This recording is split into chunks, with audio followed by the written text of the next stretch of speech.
Bismillahirrahmanirrahim. Alhamdulillah rabbil alamin. Hamdan katsiran thayyiban mubarakan fihi kama yuhibbu rabbuna wa radha. Asyhadu an la ilaha illallah wahdahu la syarikalah wa asyhadu anna Muhammadan abduhu wa rasuluhu amma ba'du. Alhamdulillah rabbil alamin. Kita bersyukur pada Allah Subhanahu wa taala pada malam hari ini kita masih Allah berikan kesehatan kesempatan untuk bisa memulai kelas kita yaitu kelas tahsin tilawah Al-Qur'an untuk metode makhraj dan sifatul huruf. Kita mulai.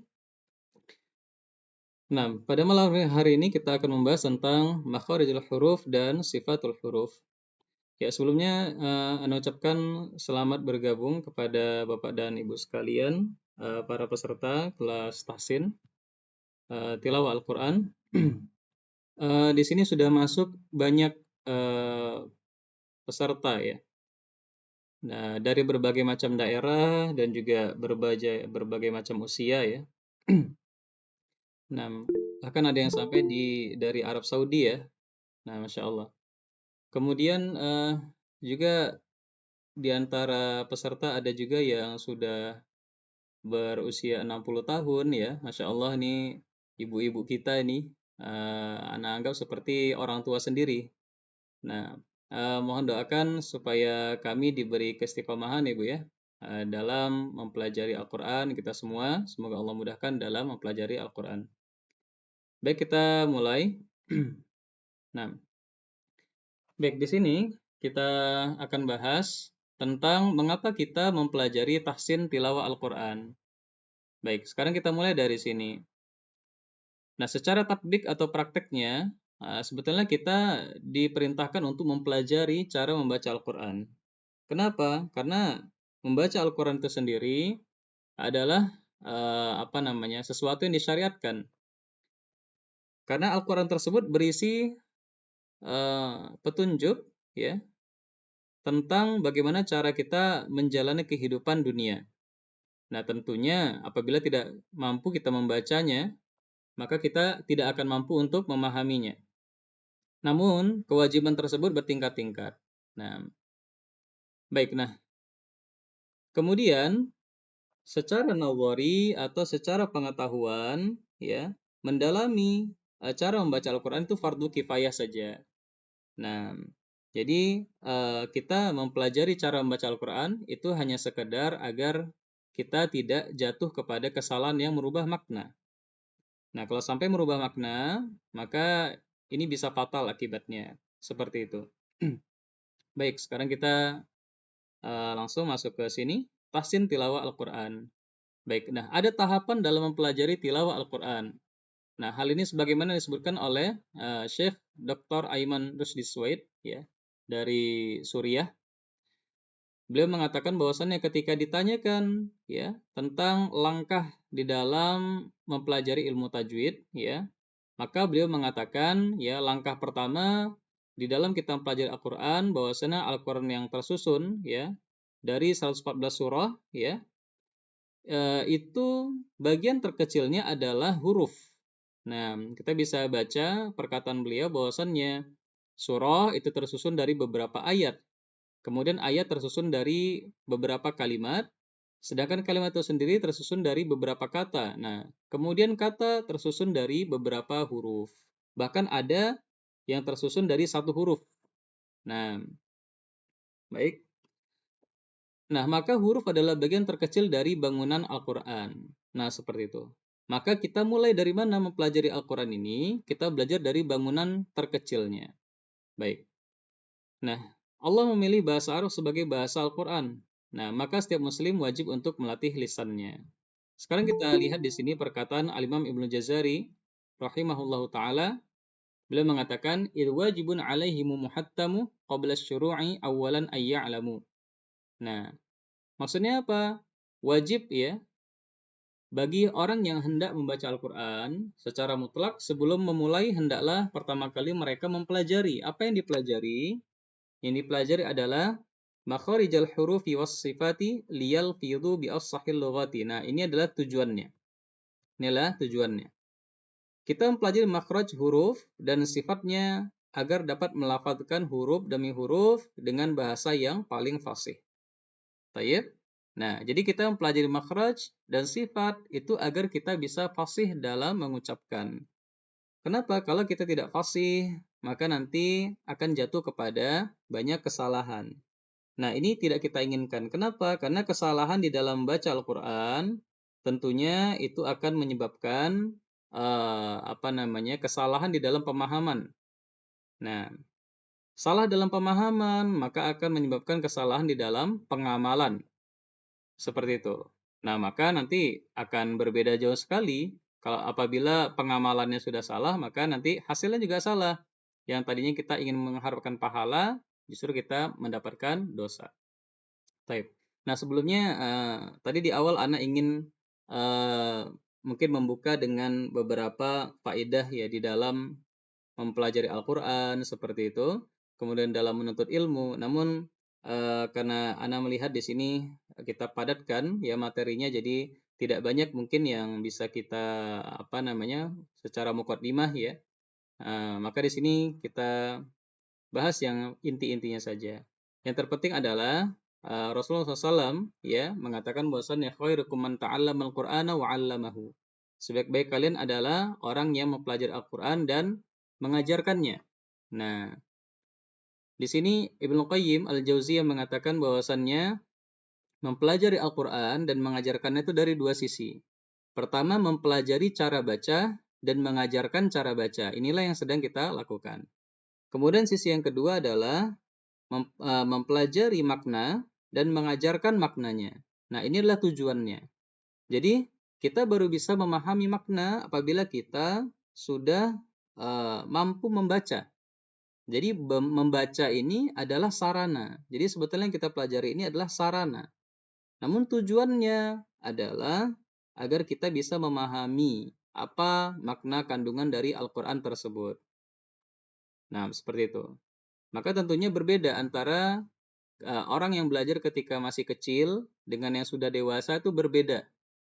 Kalau orang yang sudah dewasa, mungkin seperti kita, seperti ini, nah maka fokusnya adalah memperbaiki bacaan untuk banyak beramal, dibarengi juga dengan kita mempelajari makna. Mungkin kita hadir di kajian tafsir, seperti itu.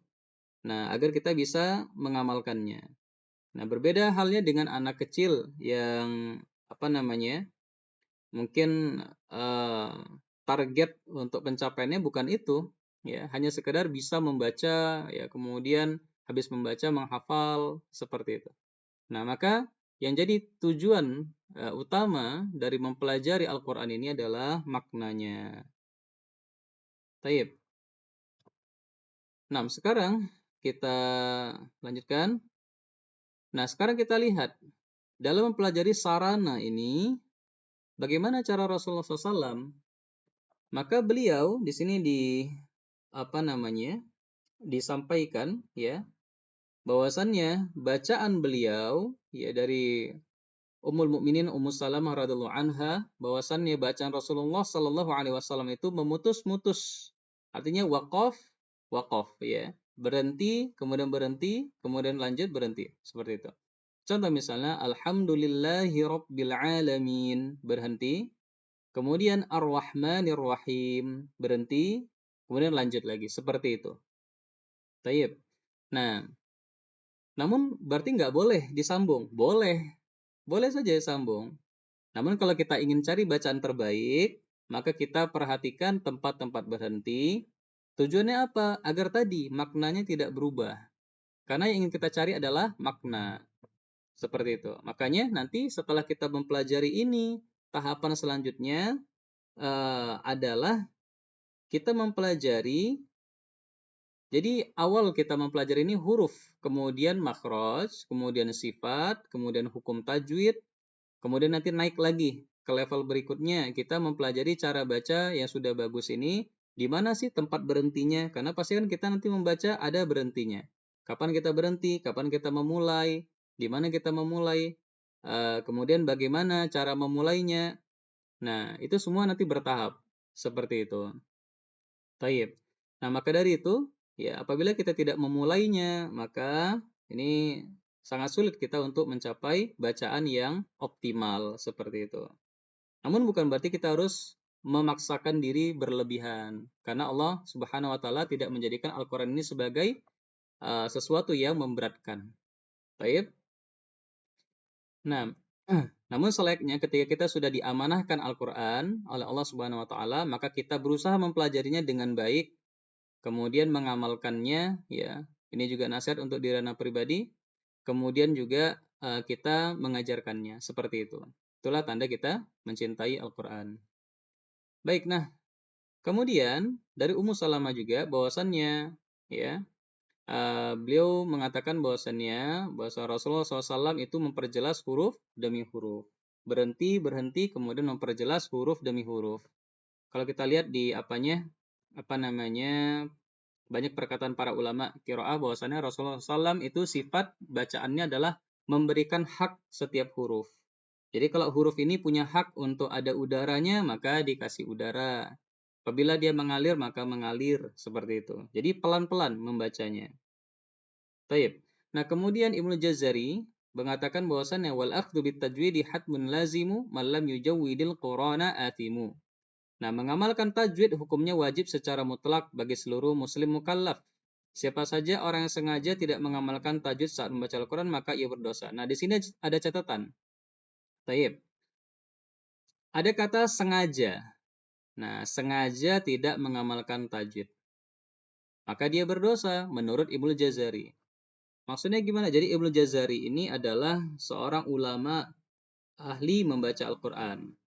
Jadi bacaan Al-Qurannya tidak tidak perlu diragukan lagi. Nah, jadi kalau kita tahu tafsir Ibnu Katsir, ya, karya Al-Imam Ibnu Katsir rahimahullah taala, beliau punya murid. Nama muridnya ini salah satunya Ibnu Jazari. Nah, namanya Muhammad bin Muhammad Al-Jazari. Baik. Nah, kemudian, ya, maksudnya di sini adalah siapa yang tidak peduli. Jadi asal-asalan di dalam membaca Al-Quran, tidak berusaha untuk memperbaiki bacaannya. Kita tidak bicara tentang kesempurnaan, tidak. Akan tetapi yang kita bicarakan adalah usaha kita untuk menyempurnakan. Nah, seperti itu. Misalkan ada orang yang meremehkan membaca Al-Quran, kemudian ya baca sekedarnya saja, tidak peduli dengan maknanya, perubahan makna, apakah rusak ataukah tidak. Nah, maka ini sangat disayangkan seperti itu. Taib, itu yang dilarang. Nah, kemudian di sini ada catatan juga, dan mengamalkan tajwid hukumnya wajib secara mutlak. Nanti kita akan lihat maksud tajwid di sini adalah apa. Apakah hukum tajwid? Nah, ternyata yang dimaksud bukan hukum tajwid. Namun yang dimaksud adalah makhraj, sifat, agar tidak mengubah makna. Itu poinnya. Barang siapa yang nggak peduli, dia membaca Al-Quran, kemudian berubah maknanya, dia tidak peduli. Dalam catatan ya, tidak peduli. Nah, maka dari itu dia bisa terkena dosa dari ketidakpedulian tersebut terhadap Al-Quran. Namun apabila kita sudah berusaha, toh nanti juga terjadi kekeliruan karena kita juga manusia biasa, maka yang seperti itu insya Allah diberi uzur karena kita sudah berusaha. Taib. Nah, li'annahu bihi, kenapa alasannya beliau mengatakan seperti itu? Li'annahu bihi ilahu anzala wa hakadha minhu ilaina wasala. Karena dengan tajwid itulah Allah menurunkan Al-Quran. Dan begitulah Al-Quran tersebut sampai kepada kita. Taib. Maka di sini kita dapat pahami ya bahwa tahapannya kalau mau dirangkum ya, ini juga para ulama mencatatkan ini ya, di antara Imam Ibnu Jazari. Nah, kalau kita lihat dari perkataan ulama bisa kita ringkaskan menjadi beberapa poin. Yang pertama, kita mulai dari mempelajari tempat di mana huruf itu keluar supaya nggak tercampur. Kemudian bagaimana sifat pengucapannya, karakteristiknya. Karena nanti ada beberapa huruf yang tempat keluarnya sama. Wah, ini kalau nggak dibedakan maka repot nanti, susah. Seperti itu. Kemudian, mengetahui hukum-hukum tajwid. Setelah itu baru melatih lisan. Nah, jadi pelajari dulu tempat keluar huruf. Kemudian nanti di satu tempat itu ada beberapa huruf, maka dibedakan dengan sifat. Sama seperti misalnya ada anak kembar misalnya. Anak kembar tinggal di rumah yang sama. Kalau kita tidak tahu sifatnya, maka kita nggak bisa membedakannya. Mana ini yang si fulan, si A dengan si B, gimana cara membedakannya? Nah, maka menurut kita sama saja, padahal enggak. Orangnya berbeda. Nah, seperti itu juga huruf, ya. Ada huruf yang tempat keluarnya sama. Kalau kita tidak membedakan sifatnya, maka kita akan memukul rata, ya. Kita akan menganggap semuanya sama saja. Nah, kita akan pukul rata. Nah, dan orang yang mendengarkan, ya, juga akan bingung. Loh, kok seperti ini yang Allah sampaikan? Karena berubah bunyi itu akan berubah makna. Contoh misalnya kata amal, amal pakai ain, amal itu artinya beramal, nyata perbuatannya. Tapi ketika diubah jadi amal pakai a, amal. Mungkin bagi sebagian orang oh sama saja, padahal beda jauh. Amal itu artinya angan-angan. Berarti dia sedang berangan-angan, nggak nyata. Nggak, orang tidak bisa masuk surga dengan amal, dengan angan-angan, nggak. Tapi pakai amal. Nah, walaupun nanti kalau dibawa ke Indonesia ya, kalau sudah di Indonesia kan ya boleh-boleh saja kita sebut dengan amal. Tapi kalau dibawa ke bahasa Arab itu nggak bisa. Contoh lagi misalnya kata apa? Aso, so pakai so, aso, so sama sa itu sama tempat keluarnya. Nah, tapi harus dibedakan. Kalau so tebal, kalau sa tipis. Kenapa? Kalau enggak nanti beda artinya. Aso, aso itu artinya tongkat atau bermaksiat. Oke, kita ambil yang apa namanya kata kerja maksiat. Kalau pakai sin asa, asa berarti artinya berharap. Nah, antara bermaksiat dengan berharap kan beda jauh artinya. Nah, maka dari itu nanti setelah kita mempelajari makhraj tempat keluar, barulah kita mempelajari sifatul huruf. Kemudian sifat huruf ya, dari sifat huruf itu nanti kita masuk kepada hukum-hukum tajwid. Kenapa? Hukum tajwid itu adalah perjumpaan dua huruf. Nun sukun ketemu ta. Nun sukun ketemu ba. Apa jadinya? Nah, nun sukun, huruf nun bawa sifat. Huruf ba bawa sifat. Ketemu, muncul sifat yang baru. Itulah namanya hukum tajwid. Nah, maka kita harus mungkinkan dulu sifat per satu huruf. Baru nanti kita naik ke sifat yang berikutnya, yaitu sifat yang kondisional atau disebut dengan hukum tajwid. Nah, kalau kita sudah bisa semua itu, makhrajnya kita bisa, kemudian sifat huruf kita bisa, kemudian hukum-hukum tajwid kita sudah menguasai, maka nanti kita masuk kepada pembiasaan atau melatih lisan. Kita belajar membaca Al-Quran, mempraktekkan hukum-hukum tadi yang sudah kita pelajari.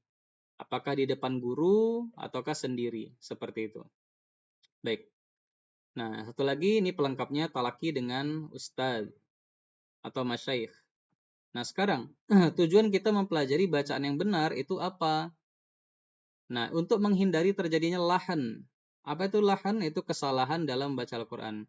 Nah, jadi bapak-bapak sekalian, pertemuan kita malam hari ini dan ibu-ibu sekalian, pertemuan kita malam ini hanyalah membahas tentang muqaddimahnya saja. Adapun, loh mana nih makrotnya? Saya nungguin makrot nih. Mana? Katanya bahas makrot. Wah, nah, ini sabar. Insya Allah makhraj ya besok kita kirimkan materinya, silahkan nanti dipelajari.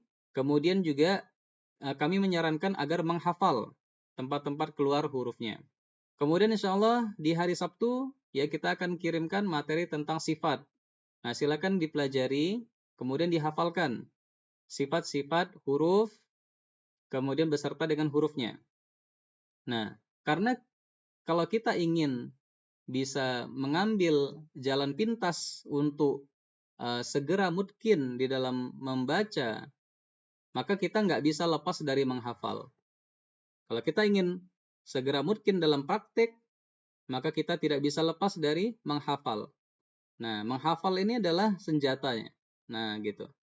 Baik, kalau kita punya hafalan, ketika kita membaca, loh ini sifatnya apa ya? Nah, kita keluarkan hafalan kita tadi. Oh, huruf ta. Ta itu masuk ke sini, oh ada udara, oh suaranya begini, oh dia tipis. Nah, maka kita bisa mempraktekannya. Tapi kalau kita tidak mengetahui, maka akan sia-sia, kemudian akan pudar lagi pelajaran tentang mafrad dan sifatnya. Seperti itu. Baik. Nah, baik. Nah, kenapa kita mempelajari tahsin tilawah ini? Pertama, ini untuk menghindari lahan intinya.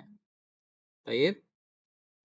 Nah, apa itu lahan? Lahan itu adalah al-mailu mail ya dan inhiraf anis shawab dari yang benar. Artinya menyimpang dari yang benar. Lahan itu artinya menyimpang dari yang benar. Jadi kalau bacaan kita itu ada lahannya, berarti bacaan kita tidak benar, menyimpang dari yang benar. Baik. Nah, seperti itu. Jadi bacaan itu ada yang benar dan ada yang salah. Bacaan itu ada yang benar dan ada yang salah. Baik. Bacaan yang benar pastinya sesuai dengan makhraj, sifat, hukum tajwid, ya, kemudian tempat berhenti dan seterusnya. Bacaan yang salah, tentunya yang menyimpang dari ini, dari makhraj, dari sifat. Nah, ini yang kita hindari. Loh, kenapa kita mempelajari lahan? Baik, ini perlu kita pahami bahwasannya kalau kita ingin menguasai sesuatu dengan mungkin, maka kita harus mempelajari sisi positif dan sisi negatifnya. Kita pelajari mana yang benar, dan kita harus tahu juga mana yang salah. Untuk apa? Untuk kita tinggalkan, agar kita tidak terjatuh ke dalamnya. Baik, kita mempelajari tauhid. Di samping itu kita juga mempelajari syirik. Bukan untuk kita praktekkan syirik tersebut, tapi agar kita terhindar darinya. Oh, yang ini syirik, yang seperti ini syirik, yang gini syirik. Oh, ternyata gini juga syirik. Nah, itu kita hindari. Oh, yang ini tauhid. Nah, bisa kita praktekkan. Maka dari itu, insya Allah kita akan mempelajari bagaimana pengucapan yang benar, namun di sini kita harus juga memahami bagaimana pengucapan yang salah agar kita tidak masuk ke dalamnya. Baik, kita langsung saja. Meliputi apa? Berubah, bertambah, atau berkurangnya huruf. Ya, di sini poinnya adalah huruf. Kemudian berubah, bertambah, berkurang harokat. Ingat, nambah, kemudian berkurang, ya, atau berubah. Bertambah itu berarti tadinya nggak ada huruf itu. Tiba-tiba kita masukkan, kita tambahkan. Nah, atau berkurang atau berubah. Nanti kita lihat insya Allah contohnya. Baik, kemudian kesalahan pada wakaf dan ibtida atau tempat berhenti dan memulai. Baik, nah di sini ada perkataan ulama, nanti silakan bisa dibaca. Nah, contoh lahan jali. Baik, contoh lahan jali. Di sini belum kita ini ya. Baik, lahan itu ada dua. Kesalahan itu ada dua. Ada yang jelas, ini bisa mengubah makna. Kesalahan dalam tata bahasa sehingga mengubah makna. Nah, ini tadi ya, di dalam berubah, bertambah, berkurang huruf, harokat, dan tempat berhenti. Hurufnya berubah, ya, tadinya ta jadi da, tadinya sa jadi so. Nah, itu berubah tuh hurufnya. Kalau berubah huruf berarti berubah makna. Baik. Kemudian harokat, tadinya a jadi i, tadinya i jadi u. Ini juga bisa berubah maknanya. Atau kesalahan pada tempat berhenti. Nanti yang satu lagi namanya lahan khofi, yaitu yang tersembunyi. Nah, ini yang tidak sampai mengubah arti, namun kurang indah saja. Nah, seperti itu, kurang sesuai saja. Baik, sekarang kita perhatikan ke sini, contoh lahan jali. Contoh lahan atau kesalahan yang jali, yang jelas. Apa itu? Pertama, kesalahan pada huruf. Tadi berubah, berkurang, dan bertambah. Nah, itu intinya, berubah, berkurang, atau bertambah. Jadi nggak boleh ngubah huruf Al-Quran, nggak boleh nambahin huruf Al-Quran, dan juga nggak boleh mengurangi huruf Al-Quran. Baik. Contoh yang berubah. Ini bacaan yang benar. Wabasyaruhu bighulamin alim. Ya, wabasyaruhu bighulamin alim, pakai ain. Dan mereka memberi kabar gembira kepada Ibrahim dengan kelahiran anak yang alim. Yang alim ini anaknya. Oh, Masya Allah, ini kabar gembira. Nah, tiba-tiba kita kurang tekan. Jadinya, wabasyaruhu bighulamin alim, pakai a. Alim. Dan mereka diberi kabar, ya, para malaikat memberi kabar kepada Nabi Ibrahim dengan kelahiran anak yang alim. Alim itu artinya sakit. Wah, ini bukan kabar gembira. Diberi anak yang sakit. Wah, ya. Masa diberi kabar gembira dengan anak yang sakit? Ini kan kurang pas. Nah, bagi orang Arab yang mereka memahami, orang Arab pastinya tentu kan memahami, walaupun misalkan mereka tidak mempelajari cara membaca Al-Quran, tapi pastinya mereka memahami. Oh, kok kabar gembira anak yang sakit? Jadi kan rancu. Nah, gitu. Itu maksudnya lahan jali. Kemudian berkurang. Misalnya, Lailatul Qadari khairum min alfi syahr. Ada haknya di sini. Syahr. Taib. Artinya, Lailatul Qadar lebih baik dari 1000 bulan. Syahr itu artinya bulan, syahr. Ternyata kita salah. Haknya kita hilangin, kita kurangin. Jadinya, Lailatul Qadar lebih baik dari 1000 keburukan. Syar itu keburukan. Nah, berubah sudah artinya. Padahal cuma satu huruf yang hilang. Baik, berikutnya. Wa amtarna alaihim matara. Nah, kami hujani mereka dengan hujan batu. Nah, mator di sini hujan maksudnya hujan batu. Ternyata kita nambahin alif. Jadinya wa amtarna alaihim matara. Kami hujani mereka dengan bandara. Nah, ini pastinya orang sudah bisa tahu loh. Masa zaman dulu ada bandara? Nah, begitu. Jadi ini namanya lahan jali. Baik, berikutnya kesalahan pada harokat. Nah, harokat juga tidak boleh berubah. Yang fathah nggak boleh berubah jadi kasrah atau jadi dhamma dan seterusnya. Contoh, Annallaha bari'um minal musyrikina wa rasuluh. Nah, di sini lamnya dhammah. Sesungguhnya Allah dan Rasulnya berlepas diri dari orang-orang musyrik. Tayyib. Nah, ternyata kita salah, kita baca dia lamnya kasrah. Annallaha bari'um minal musyrikina wa rasulih. Nah, sesungguhnya Allah berlepas diri dari orang-orang musyrik dan Rasulnya. Wah, berarti orang musyrik sama Rasul itu setara di sini. Wah, kan nggak pas. Ya, taib. Seharusnya kalau dalam kaidah bahasa Arab, dia marfu, ya, apa namanya, sebagai pelaku. Nah, tapi ternyata sebagai objek. Wah, berubah sudah. Taib. Nah, berikutnya kesalahan pada waqaf dan ibtida. Kesalahan pada waqaf dan ibtida. Baik.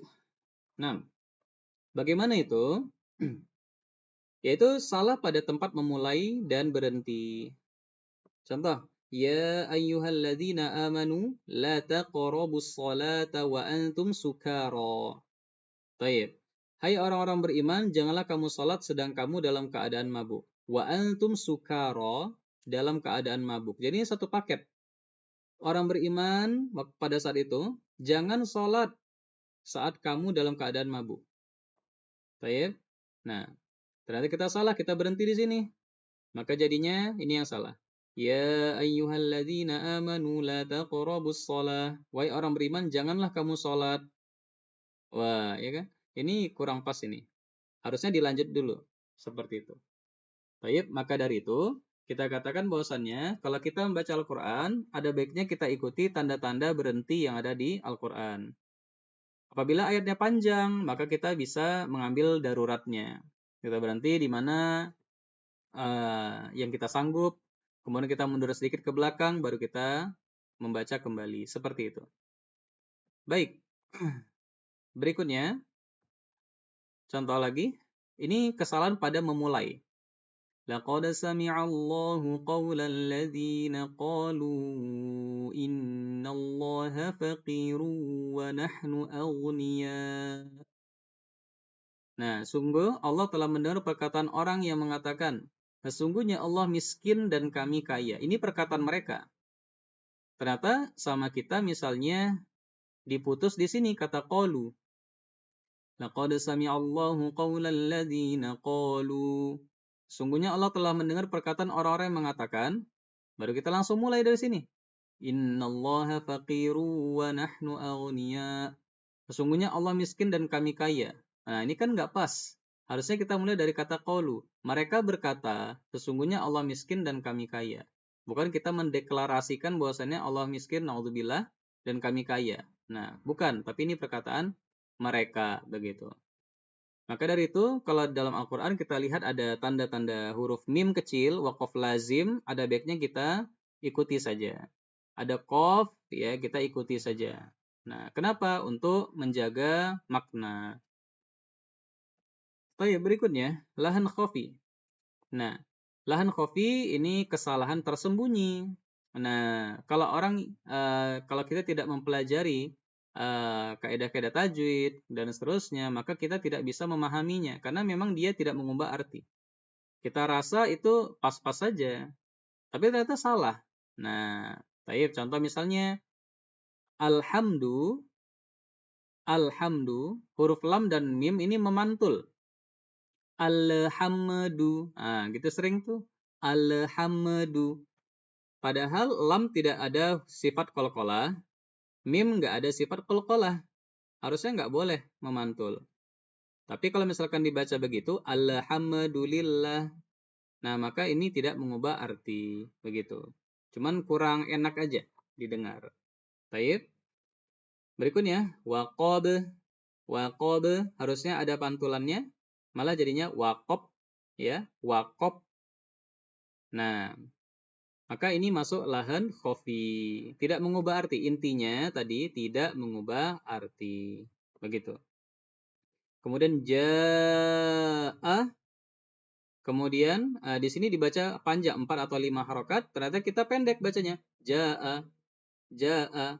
Nah, kita ingat bahwasannya kalau untuk riwayat Hafs an Asim, Jalal Syatibiyah dan yang lainnya juga dan qiraah yang lain juga tidak ada yang membaca ya khususnya kita bahas di sini Hafs dulu ya. Hafs an Asim bahwasannya tidak ada yang membaca satu kata mat yang ada seperti ini, tanda panjang kemudian jumpa hamzah dalam satu kata atau dikenal dengan mat wajib muttasil itu dengan 2 harokat jaa, nggak ada, pasti 4 atau 5. Nah, ternyata sama kita dibaca jaa, 2 harokat aja, jaa, harusnya jaa, begitu. Nah, ini kurang pas, tetapi tidak mengubah arti, gitu. Baik, berikutnya iyyaka. Iyyaka. Nah, di sini harus ditasydid. Iyyaka. Nah, harus pakai tasydid. Apabila tidak ada iyyaka, iyyaka seperti itu, maka dia masuk ke dalam lahan khafi. Adapun namun di sini ada catatan juga, kata iyyaka, iyyaka itu bisa juga bermakna matahari. Jadi kalau dibilang iyyaka na'budu wa iyyaka nasta'in gitu tanpa ditekan, maka artinya kepada matahari dia menyembah. Nah, kan na'udzubillah. Maka ini sungguh-sungguh pelajaran makhraj dan sifat ini betul-betul kita perlukan. Jadi jangan sampai dari awal kita membaca itu banyak kesalahan. Nah, walaupun kita semua tentunya sama-sama dalam proses belajar. Di sini tidak ada yang semuanya sama-sama punya tanggung jawab terhadap diri masing-masing ya untuk memperbaiki bacaannya. Namun kita hanya berusaha, adapun hasilnya kita serahkan kepada Allah Subhanahu wa taala. Apabila kita sudah berusaha maksimal, maka pastinya Allah tidak akan menyia-nyiakan pahala hamba-hambanya. Baik, seperti itu. Maka dari itu pentingnya tahsin tilawah Al-Quran itu adalah agar kita terhindar dari lahan tadi. Baik. Nah, baik yang jali maupun yang khafi. Seperti itu. Nah, kemudian Allah Subhanahu wa taala berfirman dalam Al-Qur'an surah Al-Muzammil ayat 4, "Warattilil Qur'ana tartila." Nah, kata tartil di sini ada penafsiran dari Ali bin Abi Thalib bahwasannya at-tartilu tajwidul hurufi wa ma'rifatul wuqufi. Artinya memperbagus huruf sesuai dengan kaidah tajwid, ya. Namun bisa juga diartikan tajwidul huruf itu membaguskan dari sisi makrot dan sifat.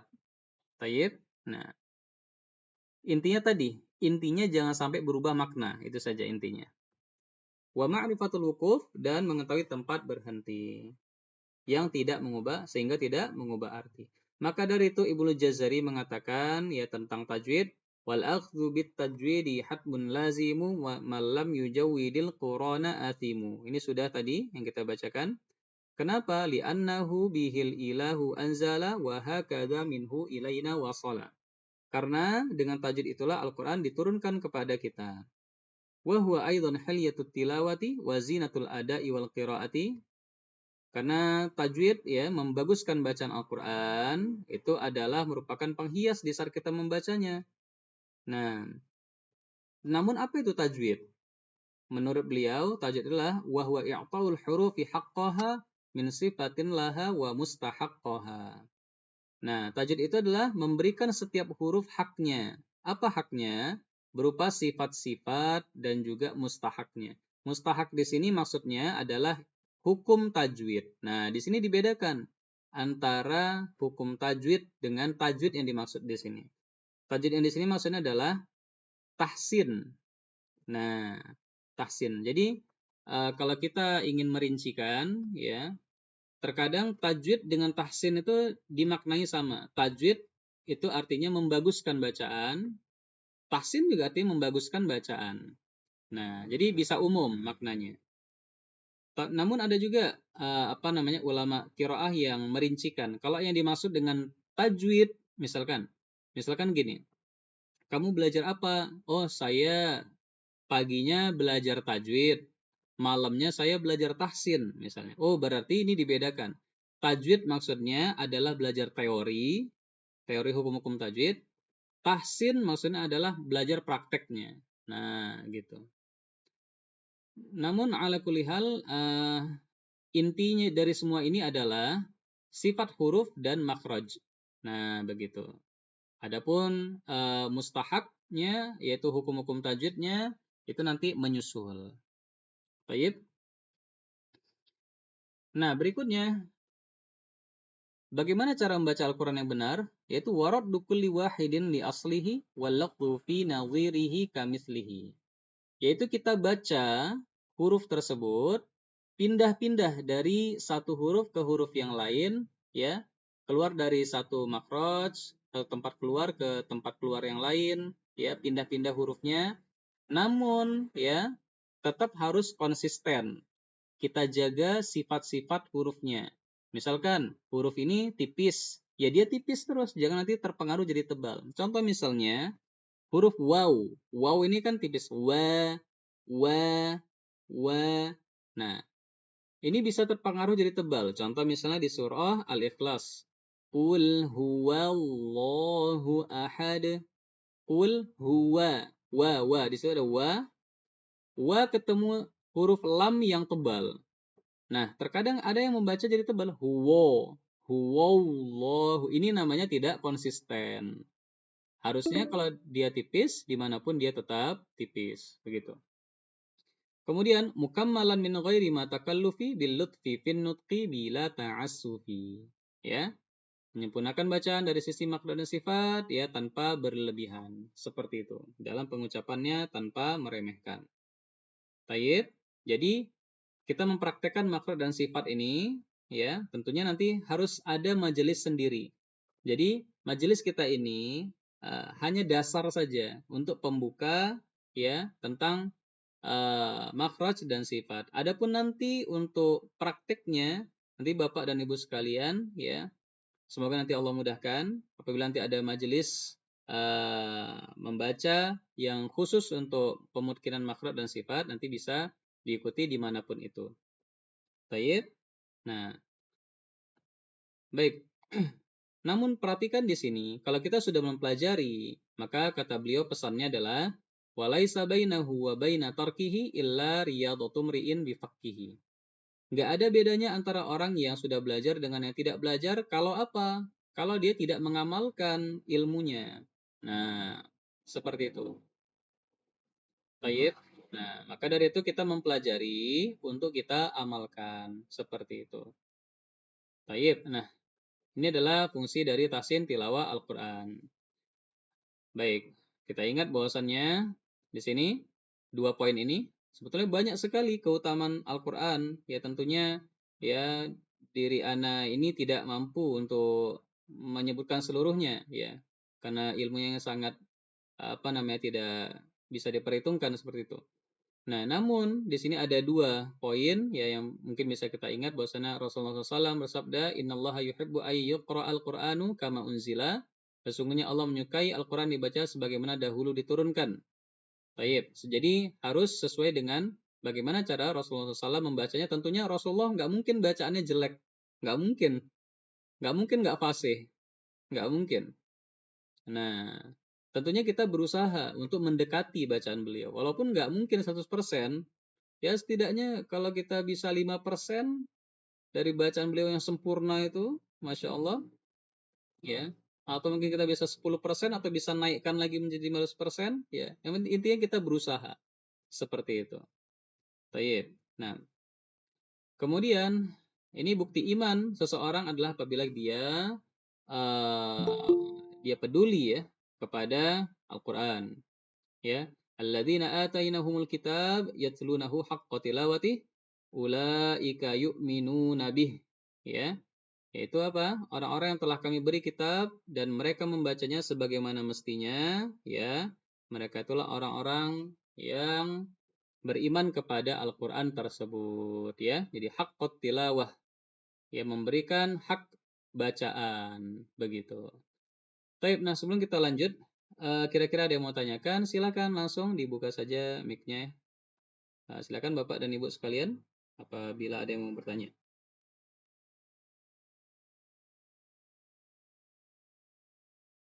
Kalau tidak ada, kita lanjut.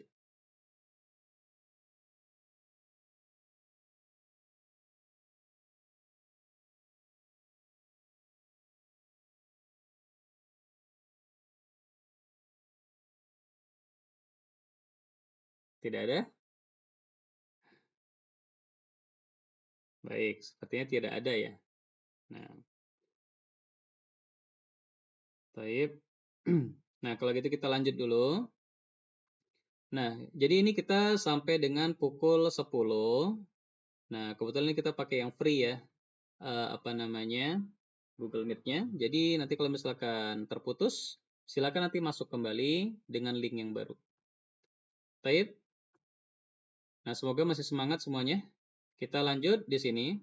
Di sini masih ada bab huruf ya. Nah, untuk yang terakhir ya. Baik. Nah, sekarang kita masuk di sini. Bab 2 huruf. Atau kita mau ambil waktu istirahat sebentar. 5 menit, kemudian kita masuk kembali.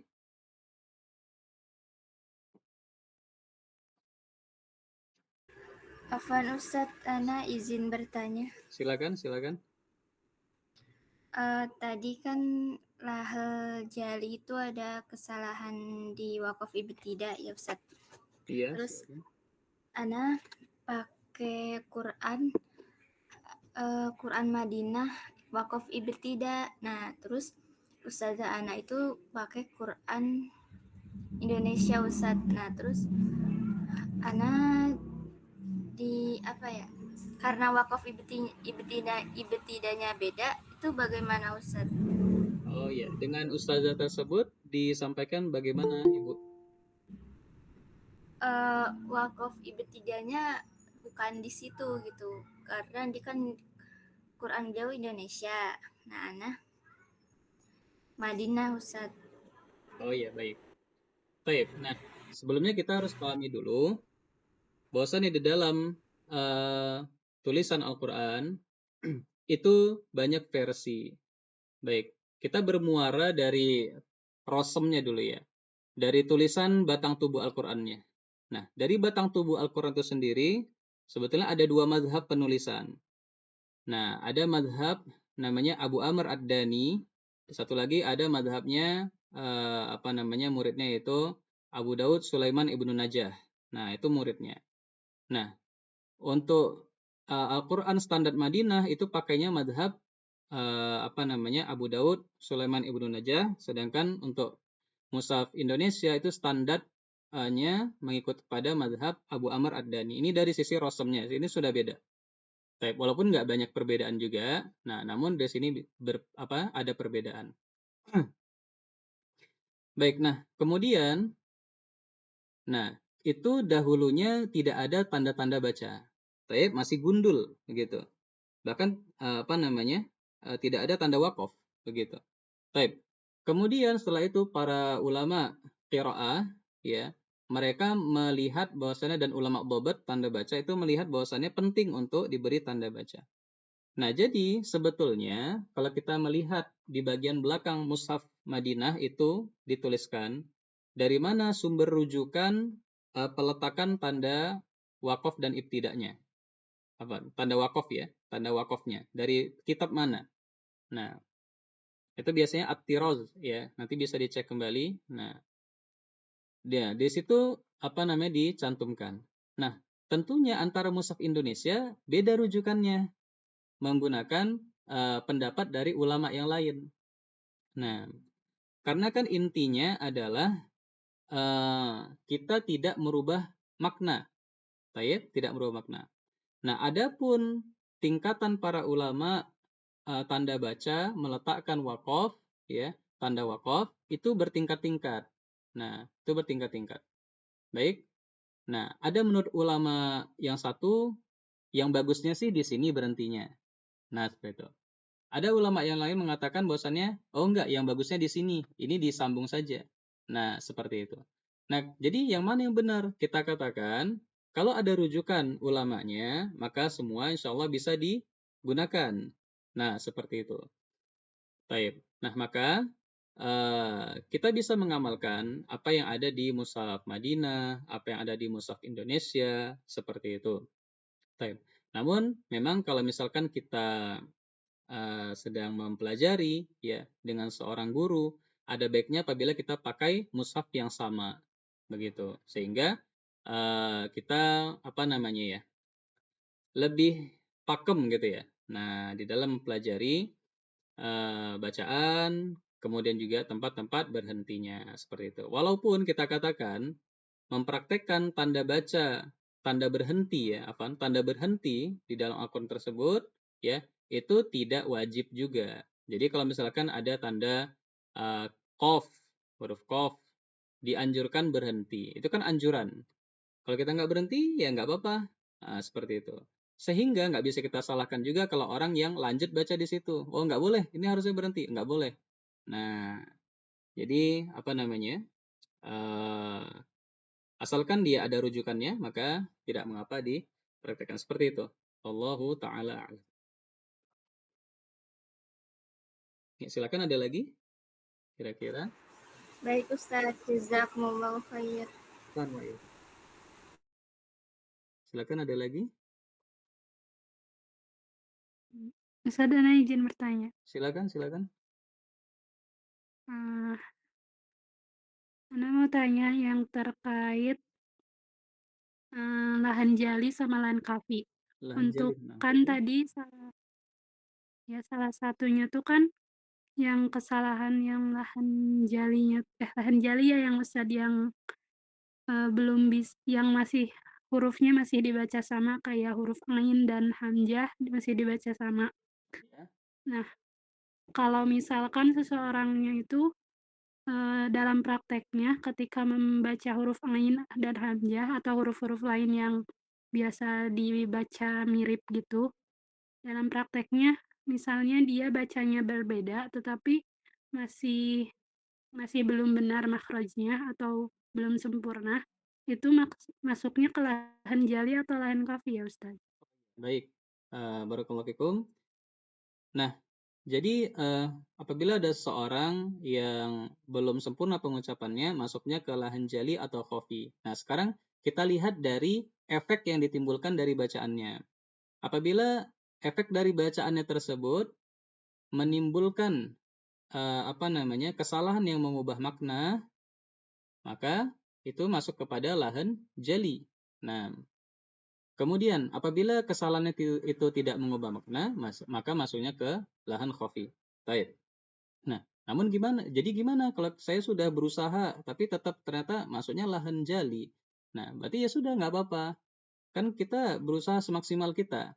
Nah, kita berusaha semaksimal kita mempelajari, oh saya tahu ini, A itu harusnya gini, A itu harusnya begini, tapi kok susah ya masih saya ucapkan. Ya nggak apa-apa, yang penting kita berusaha belajar. Seperti itu. Nah, la yukallifullahu nafsan illa wus'aha. Fattaqullaha mastata'tum. Nah, kita hanya bisa berusaha. Baik. Kemudian, tapi kalau misalkan bacaan saya masih begini, bagaimana? Nah, baik, kita baca untuk diri kita sendiri saja. Adapun kalau misalnya kita jadi imam, tentunya kita arahkan kepada orang lain dahulu. Seperti itu, mungkin.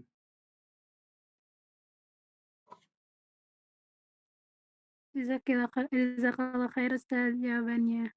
Afwan wa yakum. Ya, silakan, ada lagi?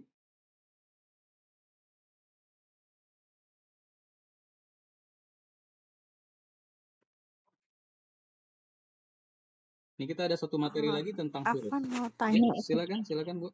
Ini Bu Deswita yang dari Saudi ya Bu ya? Oh, bukan dari saya. Iya, sementara Oh Ustazah. gitu. Ustaz. Oh iya, baik. Baik, iya silakan Bu, silakan. Eh, Barakallahu fikum. ya umpamanya kan gini. Iya, wafikum barakallah. Ini gini Ustazah, tadi kan Ustadz bilang kalau apa itu asalnya tanda wakaf itu kan nggak mesti gimana gitu ya tadi ya. Aduh gimana ya? Maksudnya gini loh Ustaz, kan umpamanya kan ada tanda lam gitu kan. Itu kan artinya kan dilarang gitu kan. Terus umpamanya ada juga kan ini yang malah istilahnya dia malah melanjutkannya gitu gimana Ustaz? Boleh atau enggak gimana gitu? Oh iya, baik. Nah, jadi tanda-tanda berhenti itu banyak jenisnya. Kalau seperti yang Ibu sampaikan tadi, huruf lam itu biasanya waqaf mamnu ya, dilarang untuk berhenti. Artinya larangan ini berbentuk saran saja. Nah, jadi disarankan untuk agar tidak berhenti, lanjut baca. Itu kalau huruf lam. Nah, adapun yang sebaliknya apa namanya? Yang sebaliknya itu adalah huruf mim ya. Huruf mim. Apa ada yang ingat namanya? Kok tiba-tiba ada lupa ya? Qadarullah. Baik, nah ya. Kalau apa itu? Ada yang ingat? Nggak ya? Baik. Nah, jadi kalau huruf mim, ini kalau misalkan ini terputus, nanti silakan masuk kembali, kita istirahat 5 menit ya. Nah, kalau huruf mim yang dilarang untuk berhenti, ya, itu biasanya adalah untuk membedakan antara satu perkataan dengan satu perkataan yang lain. Contoh misalnya dalam satu ayat, itu ada perkataan iblis dan perkataan Allah. Agar tidak tercampur, maka ulama dobat memberi tanda baca huruf mim. Artinya, berhentilah di perkataan iblis dipisah dengan perkataan Allah. Jangan dicampur. Nah, nanti bisa rancu orang yang mendengarnya. Jadi untuk kebutuhan pemahaman. Seperti itu ya. Nah, nanti insya Allah. Ya, gimana Bu? Oh ya, berarti kan bukan sesuatu. Baik, melanjutkan pertanyaan yang tadi, terakhir ya, dari Ibu yang bertanya. Nah, intinya adalah tanda wakaf itu untuk kebutuhan menjaga wakaf dan ibtidah agar tidak salah. Tayyib. Nah, namun sifatnya adalah saran. Nah, sifatnya adalah saran saja dari para ulama. Walaupun, nah ini catatan juga. Walaupun di beberapa tempat kita dapati memang terdapat yang fatal apabila tidak kita praktikkan. Contoh misalnya seperti tadi, ada perkataan orang Yahudi dengan perkataan Allah misalnya nih. Kita nggak berhenti, tercampurlah dia. Nah, tercampur dia. Maka ini bisa jadi fatal. Atau perkataan iblis dengan perkataan Allah, tercampur dia. Nah, ini bisa jadi fatal.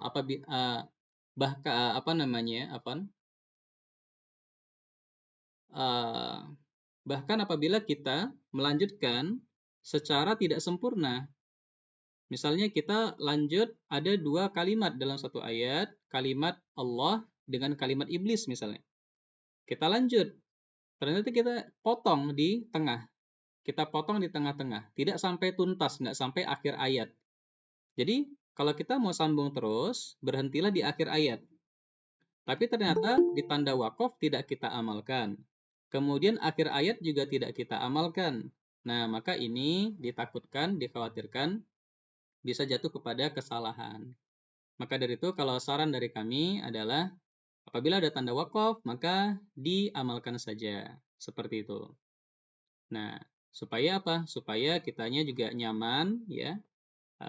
Karena ada beberapa tempat yang memang harus kita amalkan. Seperti itu. Untuk menjaga wakaf dan ibtida. Walaupun sekali lagi sifatnya adalah saran. Tanda baca tersebut adalah saran dari para ulama. Baik, kita lanjutkan. Nah, sebelum kita lanjutkan, mungkin ada yang bertanya lagi, silakan. Kita ada satu materi lagi.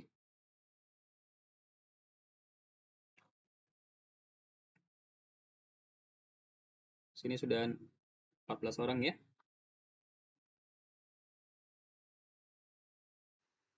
Bismillah, afwan Ustaz. Iya, Pak. Masya Allah. Barakallahu fikum. Silakan, Pak. Ustaz. Gini Ustaz. Dari penjelasannya tadi kan belajarnya sebaiknya bertahap gitu ya Ustaz. Iya, betul. Mulai dari belajar makhorijal huruf, sifat, tajwid, dan seterusnya. Ini kalau misalnya kita ini kan belajarnya sepertinya nggak bertahap gitu Ustaz. Jadi di situ belajar makhorijal huruf, di situ juga belajar sifat. Itu apa sih Ustaz? Ya, nah, jadi makanya di awal tadi kita sampaikan, pertemuan kita malam ini itu hanya membentuk dasarnya saja. Nah, adapun untuk kesempurnaan itu pastinya butuh proses. Nah, majelis-majelis membaca Al-Quran yang berproses. Nah, jadi mungkin ini apa namanya? Terasa, oh kok cepat banget gitu selesainya. Nah, jadi pesan yang ingin kita sampaikan adalah di sini bahwasannya apabila kita ingin menguasai bacaan yang baik dan benar, maka kita mungkinkan makhraj dan sifat. Maka nanti di dalam PDF ini kita bisa lihat nanti di situ ada makhraj mana saja. Jadi besok insya Allah kami kirimkan video tentang tempat-tempat makhraj agar mudah untuk diingat. Nah, itu dihafalkan. Jadi dihafalkan dengan imajinasi, jangan dengan kalimat-kalimat misalnya huruf ta itu ujung lidah ketemu dengan tempat tumbuh gigi gini, itu nanti sulit. Tapi kalau dengan imajinasi, insya Allah ya bisa dibayangkan dengan mudah. Itu yang pertama. Kemudian sifatul huruf juga sama seperti itu. Sifatul huruf kita hafalkan sifatnya. Nah, yang kami dapati juga dari apa namanya mengajar talaki secara online, apa namanya membaca Al-Quran, yang banyak kami dapati adalah kesalahan yang berulang. Kesalahan yang berulang. Padahal mungkin kita majelis dengan seorang peserta membaca 30 juz gitu. Kemudian antara dari juz 1 sampai misalnya sampai sudah juz 20 misalnya, itu masih terjadi kesalahan. Kesalahannya berulang. Nah, itu kenapa sebabnya? Sebabnya adalah tidak menghafal tempat keluar dan tidak menghafal sifat. Sehingga ketika kita sampaikan, oh ini kurang sifatnya begini. Oh, kurang ya, seolah sifat itu tidak ada. Padahal sifat itu ada. Nah, misalkan, loh, ini nggak ada udaranya. Ayo kasih lagi udaranya, misalnya seperti itu. Loh, ada udaranya ya? Iya, ada udaranya. Nah, itu efek dari tidak menghafal sifat huruf. Maka kita perlu tekankan bahwasannya poin kita adalah hafalkanlah makhraj dan sifat huruf seluruhnya. Begitu. Nah, ya mudah-mudahan nanti mungkin bisa kita rencanakan, mungkin kita adakan apa namanya kelas terpisah ya untuk ikhwan dan akhwat. Mudah-mudahan nanti bisa kita adakan kelas tersebut. Fokus untuk membaca 30 juz pemutkinan makhraj dan sifat riwayat Hafs an Asim jalur Syatibiyah yang sering kita gunakan di Indonesia. Seperti itu. Kira itu Pak ya?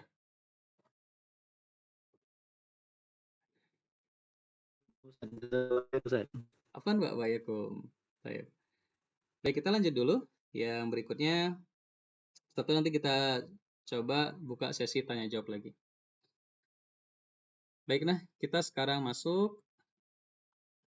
Nah, baik, kita mulai dari bangunan terkecil ya dari Al-Qur'an. Apa itu? Yaitu adalah huruf. Baik.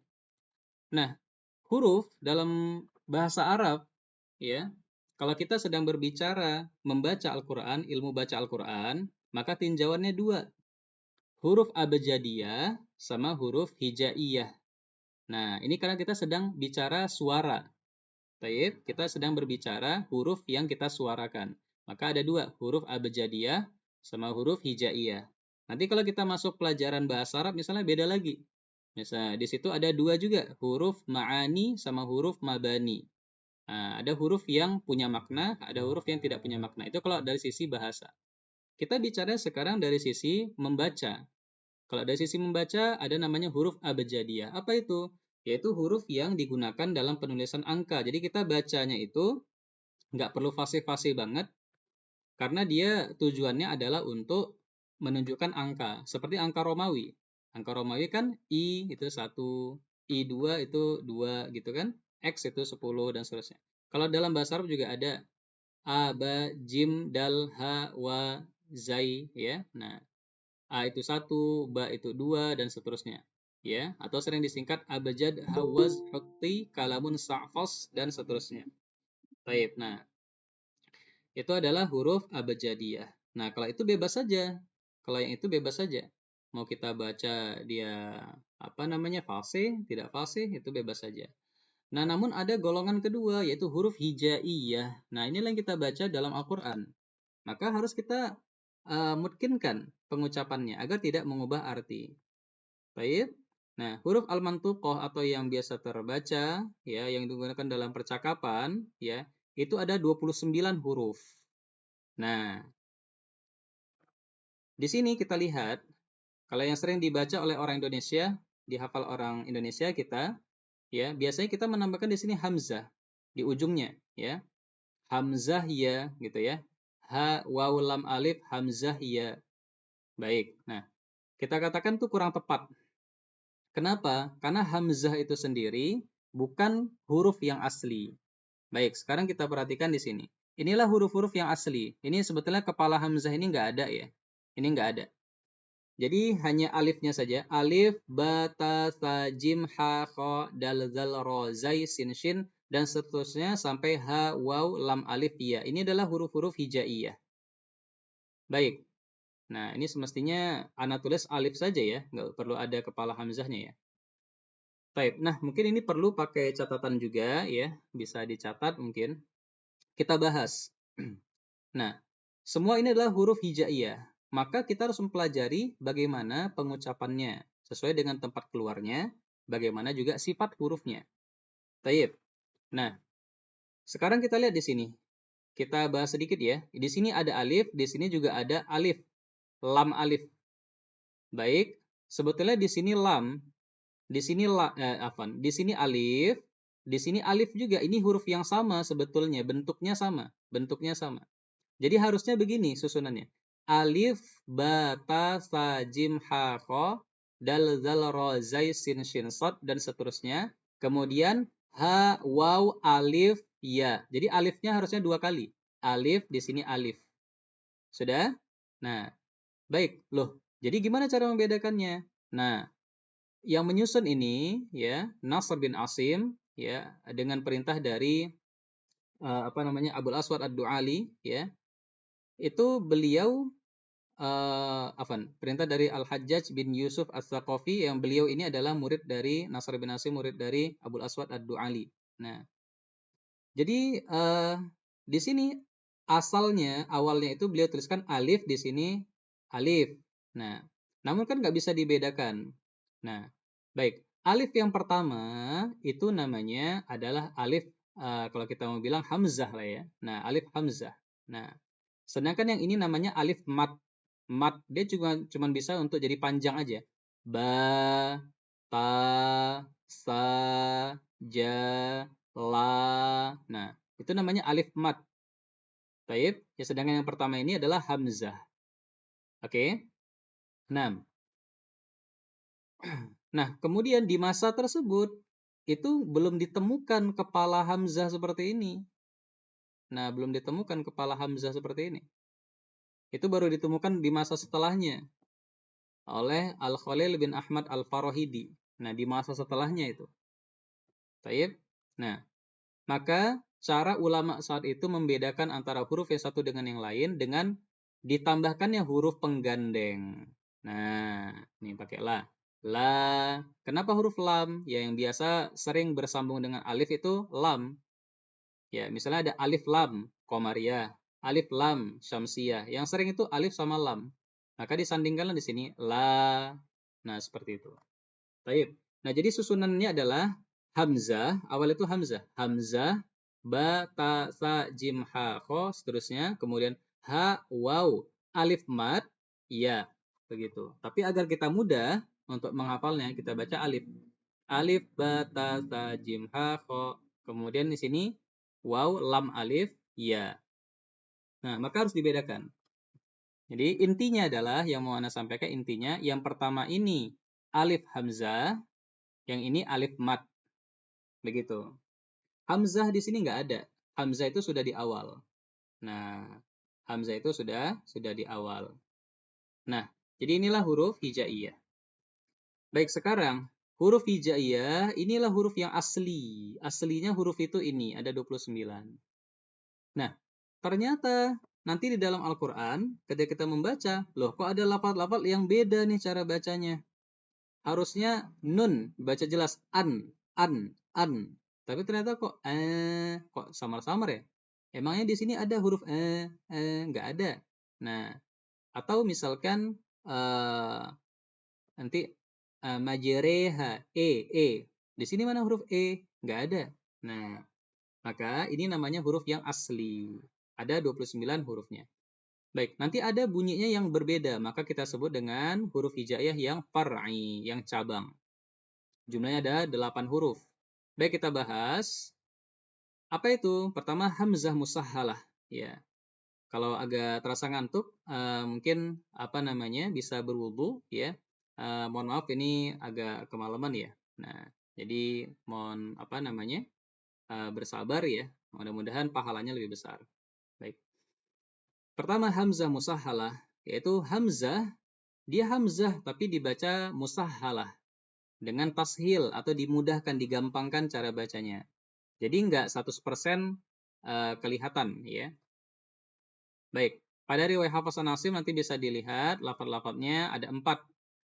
A'al ana dibaca al. Nah, al-ana. Al-ana dibaca al-ana. Jadi hamzahnya di sini bukan dibaca a, bukan aa, tapi a. Nah, gitu. Tapi itu namanya hamzah musahhalah. Dia hamzah tapi dibacanya musahhalah, ditashilkan. Nah, dimudahkan cara bacanya. Jadi al-ana. Berikutnya, Allahu dibaca Allahu. Allahu. Berikutnya az-zakaraini dibaca az-zakaraini. Az-zakaraini. Kemudian a'jamiyun dibaca a'jamiyun. Nah, seperti itu. Baik, a'jamiyun. Nah, itu nanti bisa dilihat di surah Al-An'am ayat 143. Ya, kalau az-zakarain itu Al-An'am, nanti silakan dibuka. Kemudian al-ana itu surah Yunus ya, ayat 51 dan 91.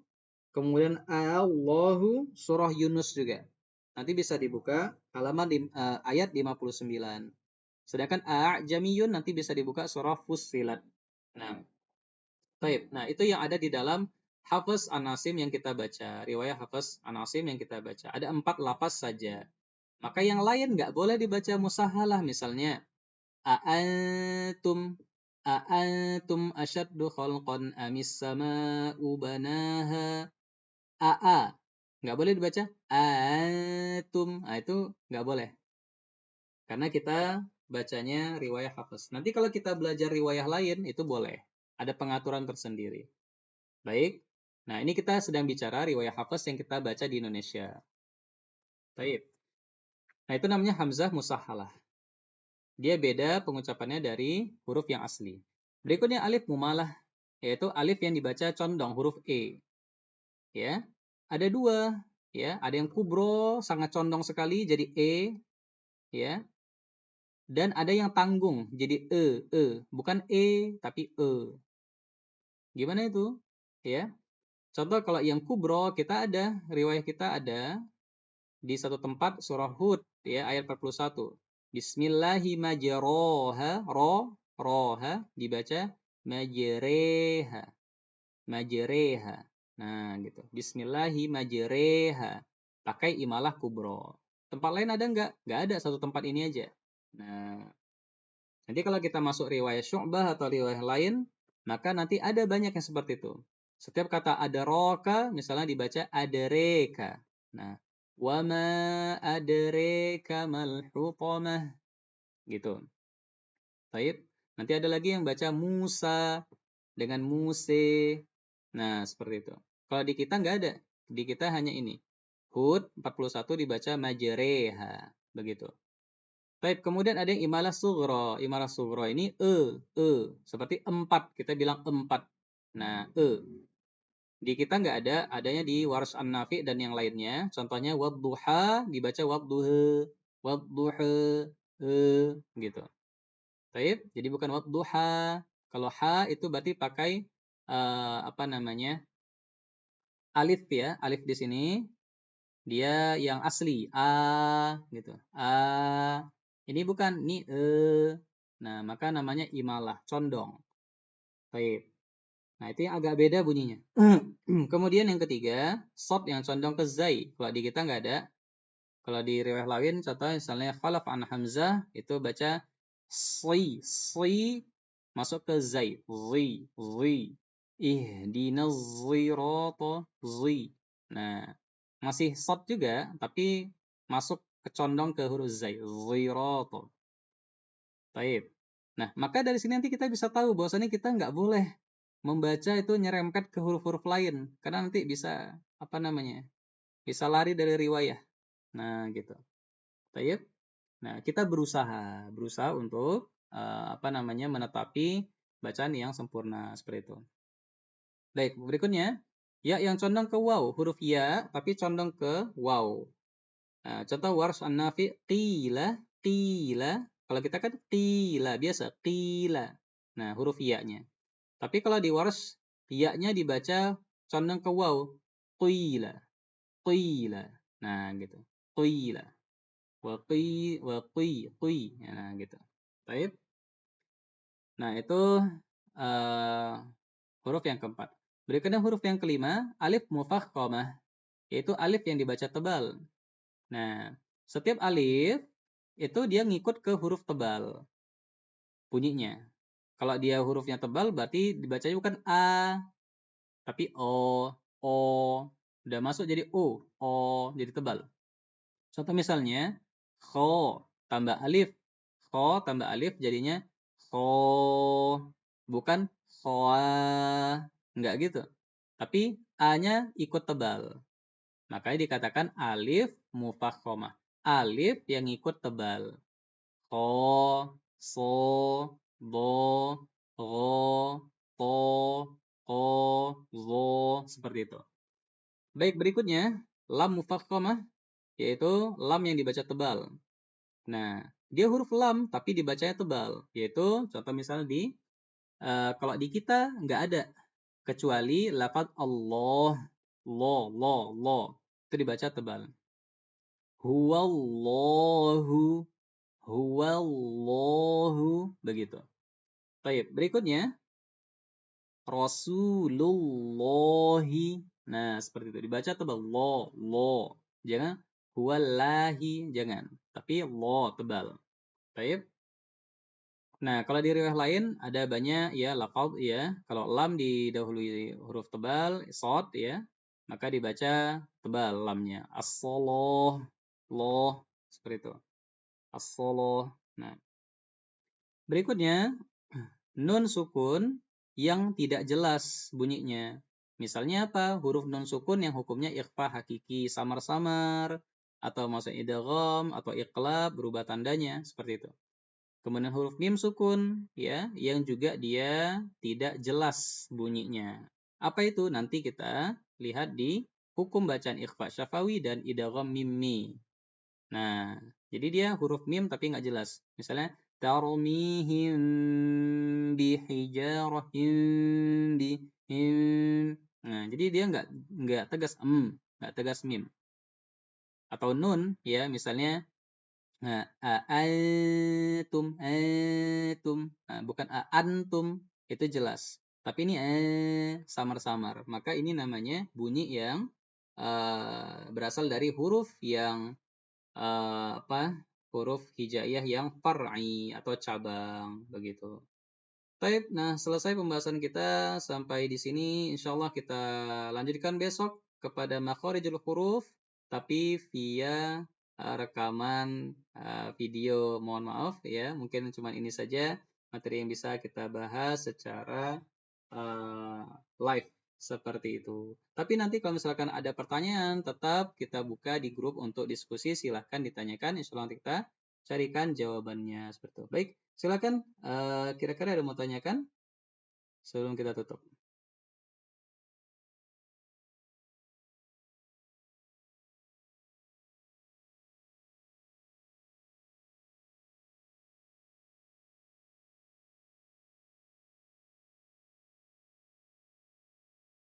Ada kira-kira?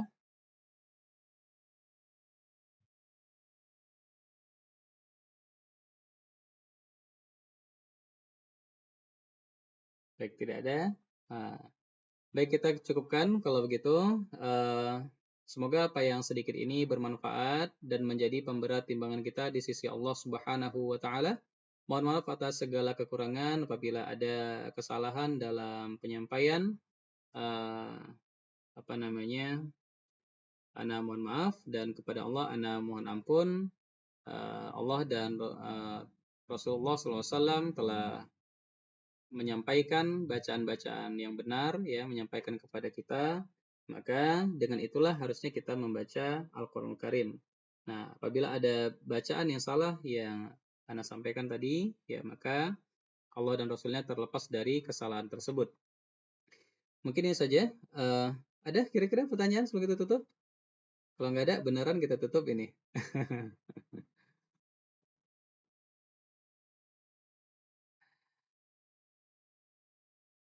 Baik, tidak ada, cukup ya. Baik, sudah jam 10 juga. Baik, kita cukupkan. Semoga kita bisa berjumpa kembali di lain kesempatan. Jangan lupa besok dipelajari. Silakan Bapak dan Ibu-ibu sekalian dipelajari videonya. Dan jangan lupa nanti hari Ahad ada ujian ya via Google Form. Silakan dikerjakan sekaligus dengan pembagian sertifikat dan penutupan program. Mungkin kita cukupkan dulu. Sekian, semoga Allah mudahkan kita dalam mempelajari Al-Quran. Nakfahi bil qadar, wallahu a'lam bishawab. Subhanakallahumma bihamdika, asyhadu an la ilaha illa anta, astaghfiruka wa atubu ilaik. Assalamualaikum warahmatullahi wabarakatuh. Waalaikumsalam. Ustaz, jazakallahu khair. Assalamualaikum.